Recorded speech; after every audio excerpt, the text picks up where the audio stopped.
शांति। 5 अक्टूबर 2024 प्रातः मुरली। ओम शांति। बाप दादा मधुबन। आज बाबा ने सुनाया, मीठे बच्चे, बाबा आया है तुम बच्चों से दुख धाम का संन्यास कराने। यही है बेहद का संन्यास। मीठे बच्चे, बाबा आया है तुम बच्चों से दुख धाम का संन्यास कराने। यही है बेहद का संन्यास। आज की मुरली से बाबा ने प्रश्न किया, उन सन्यासियों के संन्यास में और तुम्हारे संन्यास में मुख्य अंतर क्या है? उन सन्यासियों के संन्यास में और तुम्हारे संन्यास में मुख्य अंतर क्या है? उत्तर में बाबा ने बताया, वे सन्यासी घरबार छोड़कर जंगल में जाते, लेकिन तुम घरबार छोड़कर जंगल में नहीं जाते हो। घर में रहते हुए सारी दुनिया को कांटों का जंगल समझते हो। तुम बुद्धि से सारी दुनिया का संन्यास करते हो। बाबा कहते, तुम बुद्धि से सारी दुनिया का संन्यास करते हो। ओम शांति।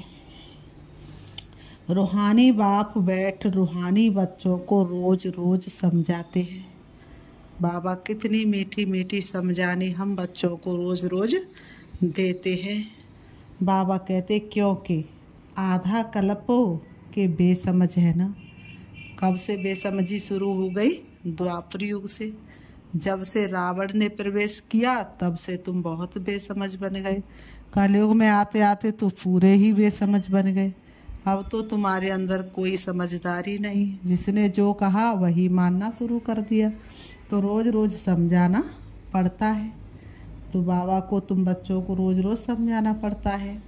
पहले पहले तो मनुष्यों को शांति चाहिए। आत्मा सब असुल रहने वाली भी शांति धाम की है। बाप तो है ही सदैव शांति का सागर। शिव बाबा क्या है? शांति का सागर है। अभी तुम शांति का वर्षा प्राप्त कर रहे हो। अभी तुम बाप से किसका वर्षा प्राप्त कर रहे हो? शांति का वर्षा प्राप्त कर रहे हो। शांति के सागर में के पास जाकर के शांति की लहरों में लहराते हो। कहते हैं ना, शांति देवा, अर्थात हमको इस सृष्टि से अपने घर शांति धाम ले जाओ, अथवा शांति का वर्षा दो देवताओं के आगे अथवा शिव बाबा के आगे। ये जाकर कहते कि शांति दो, क्योंकि शिव बाबा है शांति का सागर। अभी तुम शिव बाबा से शांति का वर्षा ले रहे हो।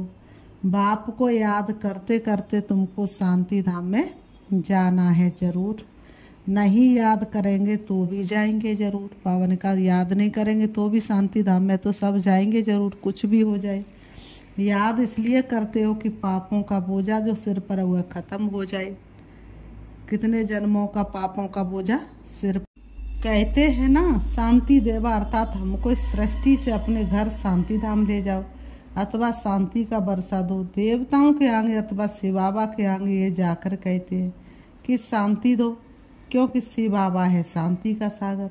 अभी तुम शिव बाबा से शांति का वर्षा ले रहे हो। बाप को याद करते करते तुम शांति धाम में जाना है जरूर। नहीं याद करेंगे तो भी जाएंगे जरूर। याद इसलिए करते हैं कि पापों का बोझा जो सिर पर हुआ खत्म हो जाए। शांति और सुख मिलता है एक बाप से, क्योंकि वह है सुख और शांति का सागर। ये चीज ही मुख्य है। शांति को मुक्ति भी कहा जाता है। और फिर जीवन मुक्ति और जीवन बंधन भी है। बाबा कहते जीवन मुक्ति भी है तो जीवन बंधन भी है। अभी तुम जीवन बंधन से जीवन मुक्त हो रहे हो।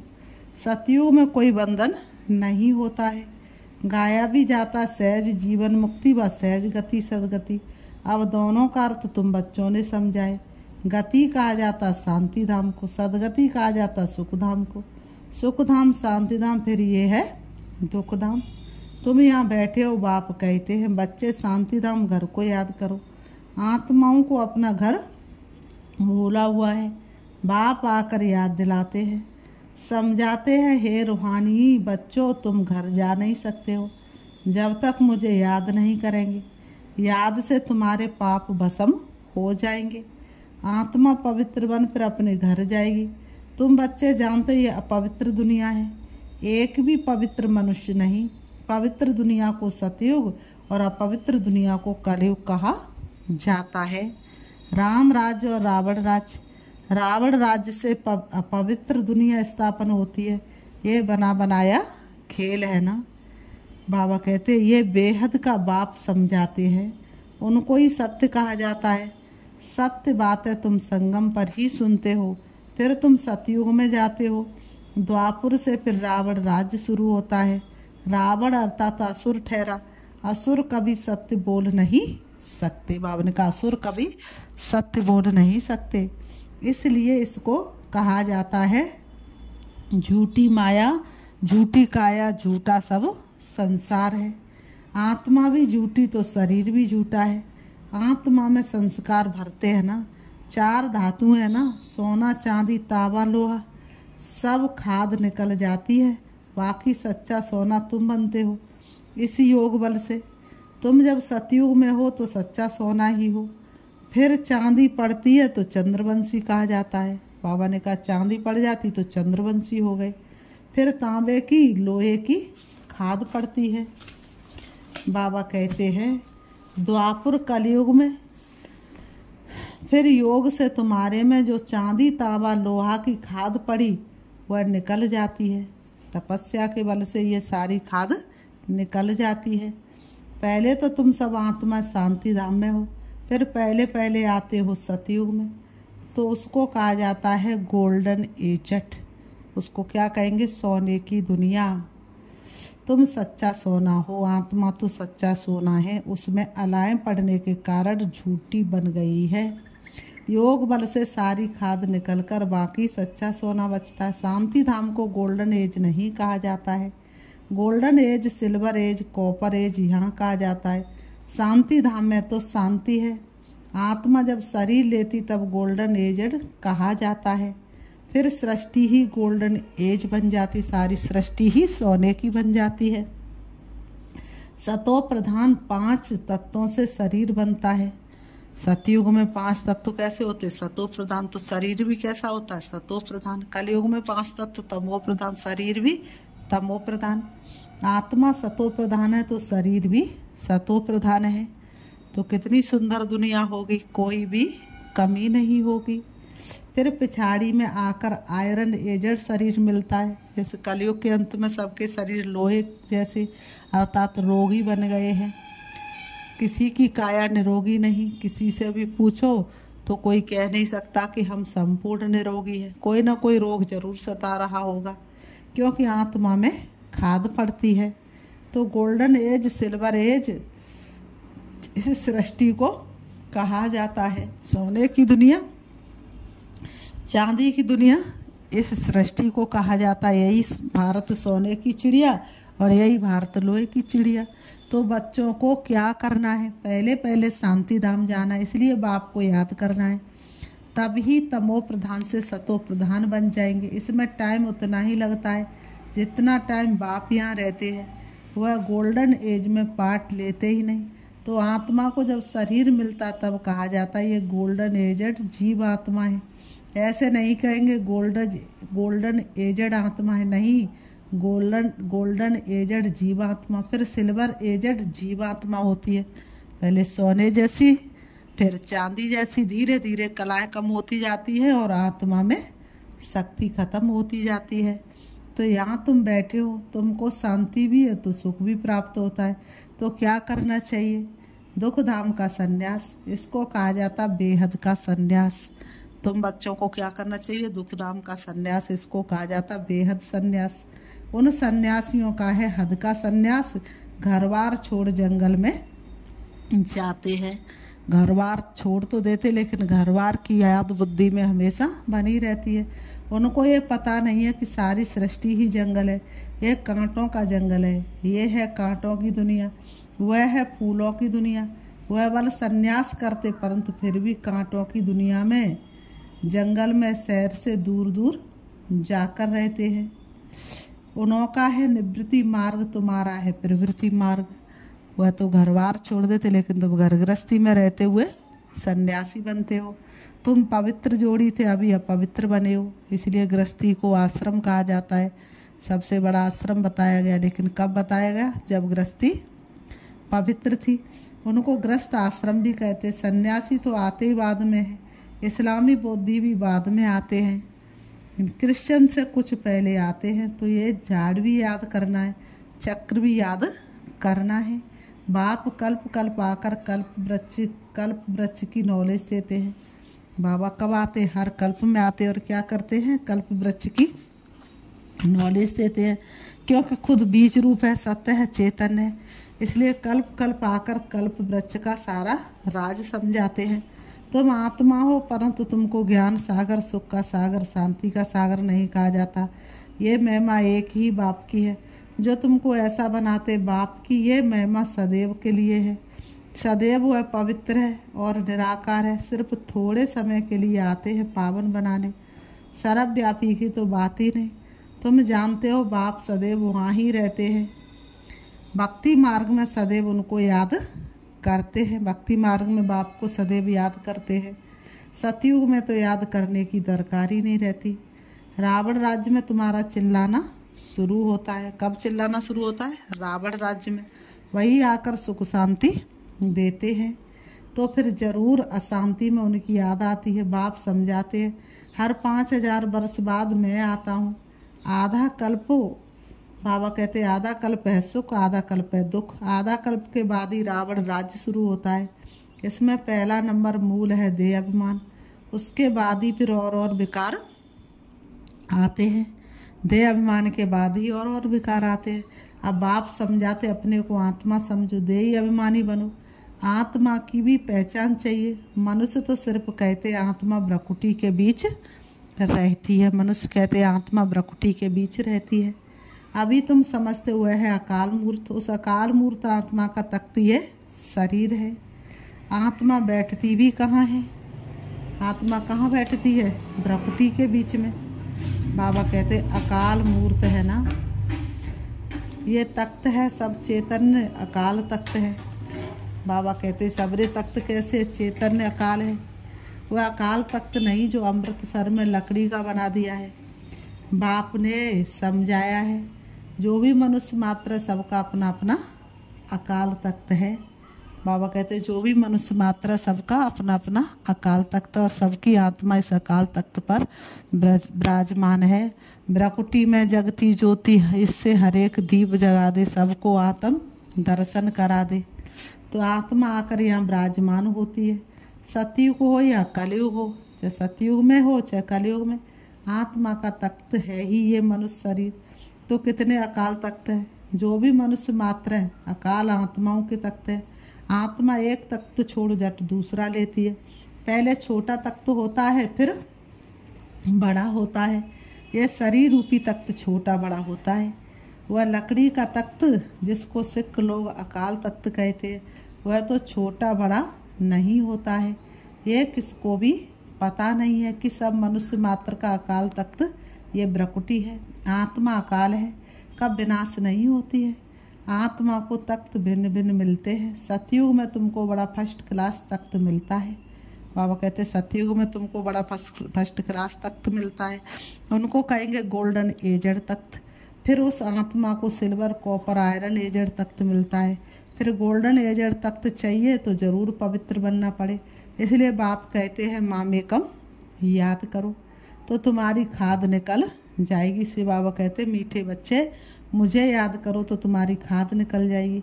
फिर तुमको ऐसा दैवी तख्त मिलेगा। अभी ब्राह्मण कुल का तख्त है, पुरुषोत्तम संगम युग का तख्त है। फिर मुझ आत्मा को ये देवताई तख्त मिलेगा। ये बात है दुनिया के मनुष्य, इन बातों को दुनिया के मनुष्य नहीं जानते हैं। बाबा कहते देहाभिमान में आने के बाद एक दो को दुख देते रहते हैं, इसलिए इनको दुखधाम कहा जाता है। ये किसका धाम है? दुखधाम है।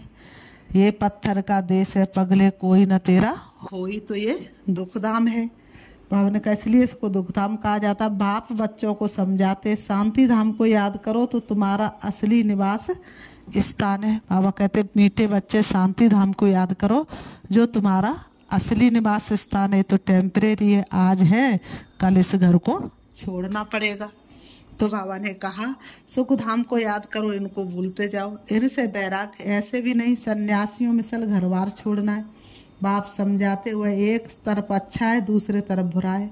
तुम्हारा तो अच्छा ही है, उनका हठयोग अच्छा भी है बुरा भी है। क्योंकि देवता जब वाम मार्ग में जाते हैं तो भारत को थमाने के लिए पवित्रता जरूर चाहिए, तो उसमें भी मदद करते हैं। भारतीय अविनाशी खंड है, बाप का भी आना यहाँ होता है, तो जहाँ पर बेहद का बाप आते हैं वह सबसे बड़ा तीर्थ हो गया ना। जहाँ बाप आते वह सबसे बड़ा तीर्थ हो गया। आबू की पहचान कर लो, आबू की पहचान। तो आबू की महिमा क्यों है? क्योंकि स्वयं भगवान आते हैं, भारत देश पे आते हैं और भारत में भी आबू में आते हैं। सर्व की सदगति बाप ही आकर करते हैं, इसलिए भारत ही ऊंच देश है। भारत देश की महिमा महान है, क्योंकि इसमें ही से भगवान आते हैं। मूल बात बाप समझाते हैं, उनका मुख्य रूप से बाप समझाते हैं। मूल बात बाप समझाते। बच्चे याद की यात्रा में रहो। गीता में भी मन मनावो अक्षर है, उनका गीता में भी क्या है? मन मनावो।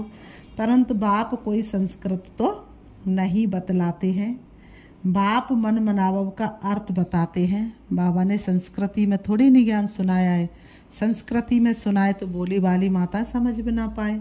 दे के सब धर्म छोड़ अपने को आत्मा निश्चय करो। आत्मा अविनाशी है, वह कभी छोटी बड़ी नहीं होती है। बाबा कहते हैं अनादि अविनाशी पार्ट भरा हुआ है आत्मा में, जो इमर्ज होता रहता है। शरीर लेते ही आत्मा का पार्ट इमर्ज हो जाता है।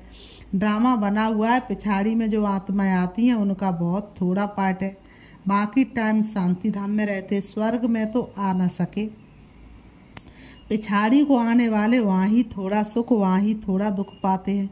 जैसे दिवाली पर मच्छर कितने ढेर निकलते हैं, सुबह को उठकर देखो तो सब मच्छर मरे पड़े होंगे। बाबा कहते तो मनुष्यों का भी ऐसे है, पिछाड़ी में आने वाले की क्या वैल्यू रहेगी। जैसे जानवर मिसल ठहरे, पिछाड़ी में आने वालों की क्या वैल्यू रहेगी। तो बाप समझाते ये सृष्टि का चक्र कैसे फिरता है। समझ लिया ना सबने, सृष्टि का चक्र कैसे फिरता है। आदि से लेकर अंत तक बाबा ने ज्ञान सुनाया। मनुष्य सृष्टि रूपी झाड़ छोटे से बड़ा, बड़े से छोटा कैसे होता है। सतयुग में कितने थोड़े मनुष्य, कलयुग में कितनी वृद्धि हो झाड़ बड़ा हो जाता है। कलयुग में देखो कितनी वृद्धि हो जाती है, झाड़ कितना बड़ा हो जाता है। मुख्य बात बाप ने इशारा दिया है। ग्रस्त व्यवहार में रहते क्या करो? मामे कम याद करो। बाबा कहते ग्रस्त व्यवहार में रहते मामे कम याद करो। 8 घंटा याद में रहने का अभ्यास करो। याद करते करते आखिरी पवित्र बन बाप के पास चले जाएंगे तो स्कॉलरशिप भी मिलेगी। पाप अगर रह जाएंगे तो फिर जन्म लेना पड़े। सजाएं खाते हैं फिर पद भी कम हो पड़ता है। हिसाब किताब चुकतू हो सबको, हिसाब किताब चुकतू तो सबको करना ही है, चाहे योग बल से चाहे भोग बल से। जो भी मनुष्य मात्र हैं अभी तक भी जन्म लेते रहते। इस समय देखेंगे भारतवासियों से क्रिश्चियन की संख्या ज़्यादा है, वह फिर सेंसिबल भी है। भारतवासी तो 100% सेंसिबल थे, सो अब फिर नॉन सेंसिबल बने गए हैं, क्योंकि यही 100% सुख पाते फिर 100% दुख भी यहाँ ही पाते हैं। वह तो आते ही पीछे है। बाप ने समझाया है क्रिश्चियन डिनास्टी का श्री कृष्ण डिनास्टी से कनेक्शन है। क्रिश्चियन ने राज्य छीना, फिर क्रिश्चियन डिनास्टी से ही राज्य मिलना है। इस समय क्रिश्चियन का जोर है, उन्हों को भारत से ही मदद मिलती है। अभी भारत भूख मरता है तो रिटर्न सर्विस हो रही है। यहाँ से बहुत धन, बहुत हीरे जवाहरात आदि वहाँ ले गए हैं। बहुत धनवान बने हैं तो अब फिर धन पहुँचाते रहते हैं। उनको मिलने का तो है नहीं, तो अब तुम बच्चों को तो कोई पहचानते नहीं है। अगर पहचानते तो आकर राय लेते। तुम हो ईश्वरी संप्रदाय जो ईश्वर की राय पर चलते हो, तुम हो ईश्वरी संप्रदाय जो ईश्वर की राय पर चलते हो। वही फिर ईश्वरी संप्रदाय से दैवी संप्रदाय बनेंगे, फिर क्षत्रिय वैसे शूद्र संप्रदाय बनेंगे। अभी हम सो ब्राह्मण है, फिर हम सो देवता, हम सो क्षत्रिय। हम सो का अर्थ देखो कितना अच्छा है। ये बाजोली का खेल है। बाबा कहते हैं ये किसका खेल है? बाजोली का, जिसको समझना बहुत सहज है, परंतु माया भुला देती, फिर दैवी गुणों से आसुरी गुणों में ले जाती है। अपवित्र बनना आसुरी गुण है ना। बाबा कहते हैं अपवित्र बनना आसुरी गुण है ना। फिर बाबा कहते हैं अच्छा मीठे मीठे सिकीलते बच्चों प्रति माता पिता बाप दादा का याद प्यार और गुड मॉर्निंग। रूहानी बाप की रूहानी बच्चों को नमस्ते। हम रूहानी बच्चों की रूहानी बाप दादा को याद प्यार और नमस्ते नमस्ते नमस्ते। धारणा के लिए मुख्य सार नंबर 1, स्कॉलरशिप लेने के लिए ग्रस्त व्यवहार में रहते कम से कम 8 घंटा बाप को याद करने का अभ्यास करना है। बाबा कहते कम से कम 8 घंटा बाप को याद करने का अभ्यास करना है। याद के अभ्यास से ही पाप कटेंगे और गोल्डन एजड तख्त मिलेगा। याद से ही, बाबा ने कहा याद के अभ्यास से ही पाप कटेंगे और गोल्डन एजड तख्त मिलेगा। नंबर 2, इस दुखधाम से बेहद का वैराग्य कर अपने असली निवास स्थान शांति धाम और सुख धाम को याद करना है। देह अभिमान में आकर किसी को दुख नहीं देना है। बाबा ने कहा देह अभिमान में आकर किसी को क्या नहीं देना है, दुख नहीं देना है। आज की मुरली से बाबा ने वरदान दिया है, कर्मों के हिसाब किताब को समझकर अपनी अचल स्थिति बनाने वाले सहज योगी भव। कर्मों के हिसाब किताब को समझकर अपनी अचल स्थिति बनाने वाले सहज योगी भव। स्पष्टीकरण है, चलते चलते अगर कोई कर्मों का हिसाब किताब सामने आता है तो उसमें मन को हिलाओ नहीं, स्थिति को नीचे ऊपर नहीं करो। चलो आया तो परख कर उसे दूर से ही खत्म कर दो। अभी योद्धे नहीं बनो। मैंने कहा अभी क्या नहीं बनो, योद्धे नहीं बनो। सर्वशक्तिमान बाप साथ है तो माया हिला नहीं सकती। सिर्फ निश्चय के फाउंडेशन को प्रैक्टिकल में लाओ और समय पर यूज करो तो सहज योगी बन जाएंगे। अब निरंतर योगी बनो, युद्ध करने वाले योद्धे नहीं। अब निरंतर योगी बनो, युद्ध करने वाले योद्धे नहीं। आज की मुरली से बाबा ने स्लोगन दिया है, डबल लाइट रहना है तो अपनी सर्व जिम्मेवारियों का बोझ बाप हवाले कर दो। डबल लाइट रहना है तो अपनी सर्व जिम्मेवारियों का बोझ बाप हवाले कर दो। अच्छा, ओम शांति। अभी हम बाबा को याद करते हैं, देखेंगे अपने आप को। मैं आत्मा शांति स्वरूप हूँ। शांति मुझे आत्मा का स्वधर्म है। शांति धाम मुझे आत्मा का घर है। मुझे आत्मा के पिता परमात्मा शांति के सागर जो शांति धाम के रहने वाले हैं। मैं आत्मा इस देह रूपी वस्त्रों से निकल के उड़ रही हूँ, अपने शांति धाम घर की ओर चली जाती हूँ। पहुँच जाती हूँ शांति धाम में, जहाँ हल्के सुनहरे लाल रंग का आसमान है, चमकता हुआ दिव्य सितारा वही मेरे शिव बाबा है जो शांति के सागर है। सारी दुनिया अशांत है, सारी दुनिया को शांति का दान देने के लिए मैं आत्मा शांति के सागर शिव बाबा के सन्मुख हूँ। उनकी शांति की किरणें संपूर्ण ब्रह्मांड में फैली हुई है। मैं आत्मा शांति के सागर की किरणों के नीचे हूँ। उनकी शांति की किरणों में लहरा रही हूँ। शांति की शक्ति से मैं शक्तिशाली बन रही हूँ। मैं आत्मा फिर से 16 कला संपूर्ण बन रही हूँ। फिर से सतो प्रधान बन रही हूँ। फिर से भरपूर हो रही हूँ। अब मुझे भरपूरता का अनुभव हो रहा है। मैं शिव बाबा से शक्ति लेकर वापस आ रही हूँ। परम धाम से नीचे नीचे चली आ रही हूँ। मैं आ जाती हूँ सृष्टि रंगमंच पर और आकर के दोनों भ्रमों के बीच भ्रकुटी में विराजमान हो जाती हूँ। मेरी शांति की शक्ति चारों तरफ के वातावरण में फैलती जा रही है और चारों तरफ का वातावरण शांत हो रहा है। वातावरण में संपूर्ण शांति के प्रकंपन फैल रहे हैं। अशांत आत्मा शांति का अनुभव कर रहे हैं। जिस तरह से गर्मी में ठंडक कहीं से आती है तो दिल को बहुत सुकून मिलता है, इसी तरह से आत्मा इस अशांत संसार में शांति की थोड़ी सी शक्ति प्राप्त करके अपने आप को बहुत भरपूर अनुभव कर रहे हैं। मैं आत्मा संपूर्ण शांत हूँ। मेरे सन्मुख कोई भी आता है संपूर्ण शांति का अनुभव करता है। ओम शांति, ओम शांति, ओम शांति।